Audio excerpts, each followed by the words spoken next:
Hi amazing viewers and subscribers. So it is currently Sunday the 9th of March and I'm basically going to be reviewing Doctor Who and the Cave Monsters because last night I watched the entire whole 90-minute omnibus on Doctor Who The Collections Season 7 and I actually enjoy this box set. So I've literally just about to sit down and start Ambassadors of Death. And from what I've seen, it is actually pretty decent from what I've seen so far from the Ambassadors of Death. I've actually been taking my time watching this box set since last Monday. Well, since Monday, technically. I should say last Monday because it is... I'm going by my rota at work. So technically it is the start of a new week. So basically this came out last week. I have to say one thing. I actually do enjoy this fantastic 90-minute version of Doctor Who and the Silurians, or aka the Cave Monsters. So I want to basically talk about this in this positive review. So this review should be going out on possibly Tuesday the 11th of March or Wednesday the 12th of March. It depends, because basically tomorrow I will be filming my review on Ambassadors of Death. Hopefully I have finished it by then. And then Wednesday I should basically get onto Inferno. And then hopefully by the end of the week, by Friday, I should actually get onto my review on Doctor Who The Collection Season 7 after I've watched the Ambassadors of Death, Inferno, and of course the omnibus version of Inferno. So Doctor Who and the Cave Monsters, or basically Doctor Who and the Silurians. Now, I loved how they basically named this Doctor Who and the Cave Monsters because it really fits in to the whole Target book, because it is called on Target book. If I can get it down here for you, where is it? There he is.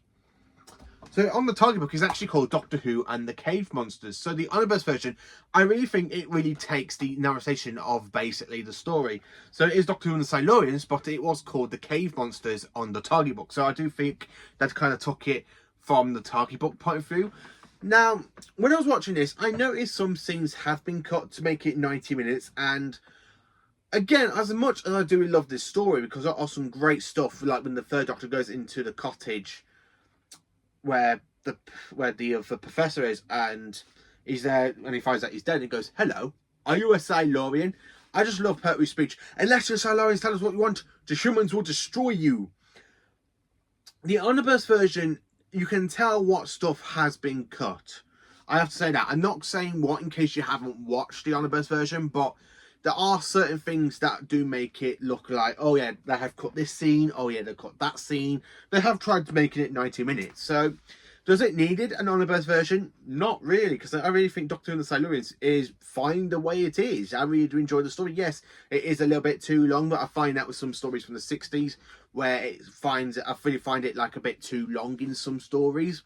But yeah, I pretty much enjoy the omnibus version. Now, the one thing I want to say about it, I have to say this. This is not the omnibus version. This is the original version that was on disc 2.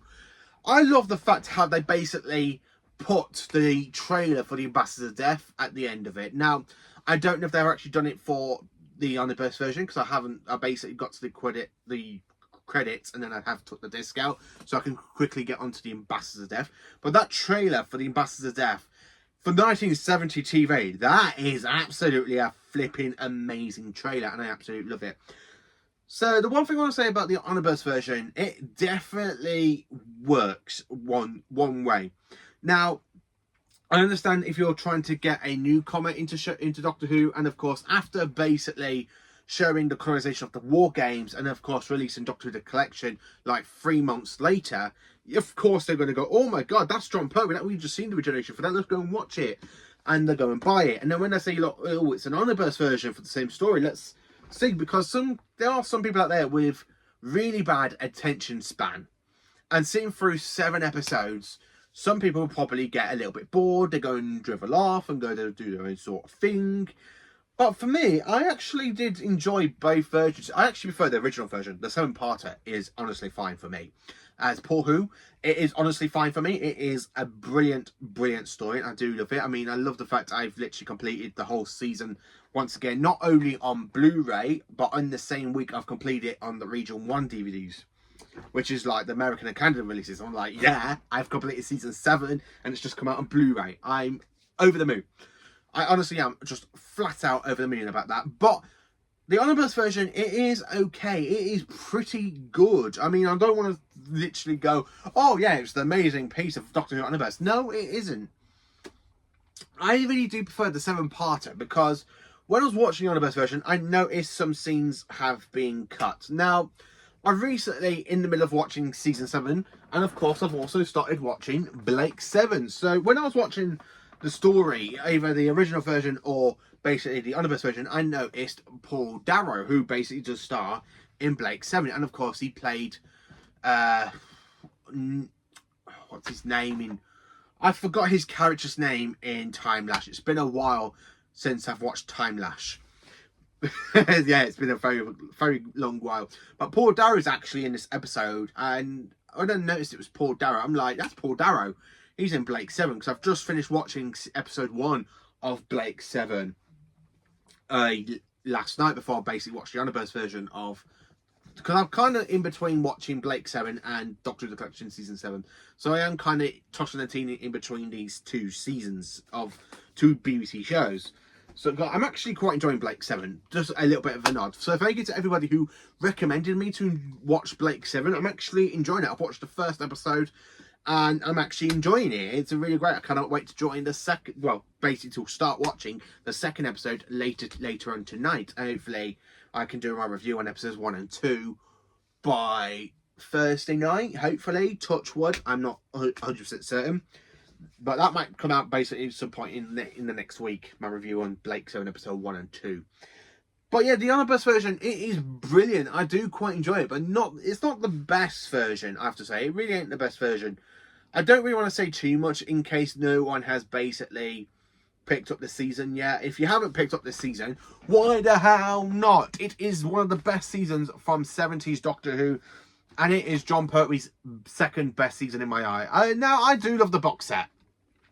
And I do have my review to do on the actual box set after I finish watching the entire whole season, because I want to get my review out on the entire whole season and get my review out on the collection box set. So there will be 2 reviews for season 7. The one is a season overhaul from the Doctor Who collection, and the other one will basically just be about the whole 4 stories of the season. So I have already planned all that. Yeah, but the omnibus version is brilliant. I love the fact how it's got the Target book label. The cave monsters, or cave monsters. I do like that. Now, I am actually intrigued in watching the Inferno omnibus version after basically watching this version. Does Doctor Who and the Silurians need an omnibus version? To my eyes, no. No stories kind of need an omnibus version. I like the fact we did have omnibus versions, like in the 2015, back when Peter Capaldi's Series 9 was airing, we had an omnibus version on a Sunday from both episodes put together, so you kind of don't have the cliffhanger. It kind of felt a bit like me watching that in a way, but I actually did quite enjoy it, and it feels like watching the omnibus version of the War Games again, because that is literally 10 episodes cut down into 90 minutes, where this one's like 7 episodes cut down into 90 minutes. It works. I really do like the Silurians design. I absolutely love. I actually prefer these Silurians over the modern Who Silurians. I'm sorry, anyone that literally say, oh, these are the best Silurians for modern Who. Watch the original. Watch the original Silurians. It is the best pick of the day, and I absolutely love it. So that's basically my thoughts on the omnibus version. I don't want to say a lot of it, but I actually have to give this omnibus version an 8.5 out of 10, because I just preferred the original 7-part version more than the omnibus version. I'm sorry to say that. I know some people were like, I thought you would enjoy the omnibus version. I did enjoy it, but after watching it, I noticed what scenes have been cut. It's like, no, because the way I watched this, I actually watched it after watching the 7-parter. I shouldn't have done that. I should have literally watched the omnibus version and then straight to the 7-parter.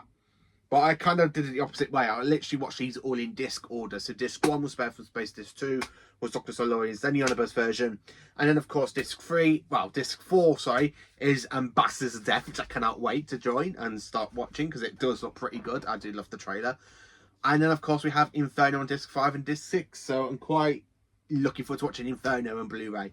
I actually don't know which version I am looking forward to. But yeah, this one, for this omnibus version, it is definitely an 8.5 out of 10. It is good. It honestly is good. It's a good omnibus version, but I still wish they kind of kept some scenes. If you haven't seen the omnibus version, don't worry, I'm not saying what it is, what they've cut, unless you see it for your eyes and you get to work out what it is they've cut. But yeah, let me know in the comments, what do you think of the omnibus version if you have watched it. Please do like, subscribe, and share, and join for some Doctor Who content. Hopefully, on Friday, I should have my season review out on this season, on basically the overhaul thoughts on Doctor Who Season 7. Hopefully, because at the moment, I am enjoying it. I absolutely am loving it. I can't get my words out of my mouth because I'm quite enjoying this box set. And I cannot wait to dive into basically Ambassadors of Death later. So thank you for watching. Have a cracking day, you amazing viewers and subscribers.